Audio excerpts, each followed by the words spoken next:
نہج البلاغہ خطبہ نمبر 155۔ اے اللہ کے بندو، اپنے نفس کے بارے میں جو تمہیں تمام نفسوں سے زیادہ عزیز و محبوب ہے، اللہ سے ڈرو۔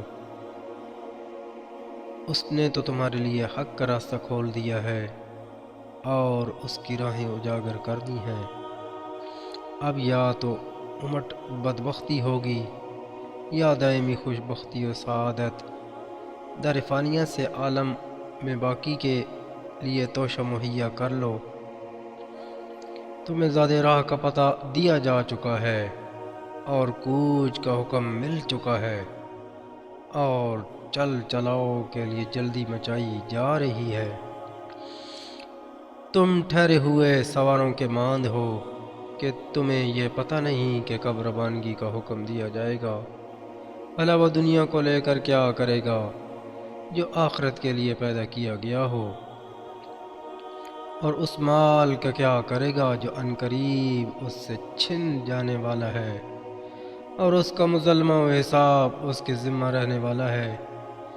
اللہ کے بندو، خدا نے جس بھلائی کا وعدہ کیا ہے اسے چھوڑا نہیں جا سکتا، اور جس برائی سے روکا ہے اس کی خواہش نہیں کی جا سکتی۔ اللہ کے بندو، اس دن سے ڈرو کہ جس میں عملوں کی جانچ پڑتال اور زلزلوں کی بہتات ہوگی، اور بچے تک اس میں بوڑھے ہو جائیں گے۔ اے اللہ کے بندو، یقین رکھو خود تمہارا ضمیر تمہارا نگہبان اور تمہارے اعضاء و جوارح تمہارے نگران ہیں، اور تمہارے عملوں اور سانسوں کی گنتی کو صحیح صحیح یاد رکھنے والے کرامن کاتبین ہیں۔ ان سے نہ اندھیری رات کی آندیاں چھپا سکتی ہیں اور نہ بند دروازے تمہیں اوجھل رکھ سکتے ہیں۔ بلا شبہ آنے والا کل آج کے دن سے قریب ہے۔ آج کا دن اپنا سب کچھ لے کر چلا جائے گا، اور کل اس کے عقب میں آیا ہی چاہتا ہے۔